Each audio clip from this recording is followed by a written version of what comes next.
नमस्कार सहकारी मित्रांनो, माझ्या यूट्यूब चॅनलला आपल्या सर्वांचे पुनश्च एकदा हार्दिक स्वागत आहे.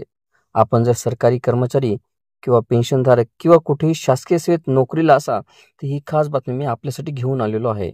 पण तत्पूर्वी आपण आमच्या चॅनलवर नवीन असल्यास चॅनलला निश्चितच सबस्क्राईब करा आणि बेल आयकॉनला प्रेस करून ऑल नोटिफिकेशन्स ऑन करा, जेणेकरून आपल्याला व्हिडिओचे सर्व नोटिफिकेशन्स हे सर्वात अगोदर हे प्राप्त होतील.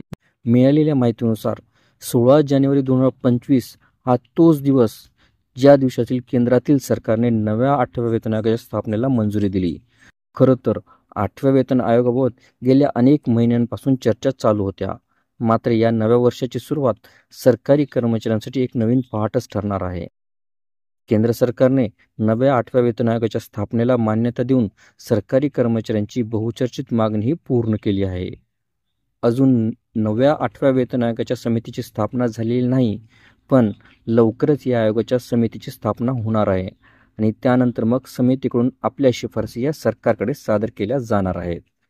सरकारकडे समितीच्या शिफारशी पोहोचल्यात की मग सरकारकडून या शिफारसी स्वीकारल्या जातील आणि प्रत्यक्ष नवा वेतन आयोग सरकारी कर्मचाऱ्यांना आणि पेन्शनधारकांना लागू होणार आहे. व्हिडिओला सविस्तर बघण्यासाठी कृपया डिस्क्रिप्शन बॉक्समध्ये दिलेल्या लिंकवर क्लिक करा आणि संपूर्ण व्हिडिओ पाहावा.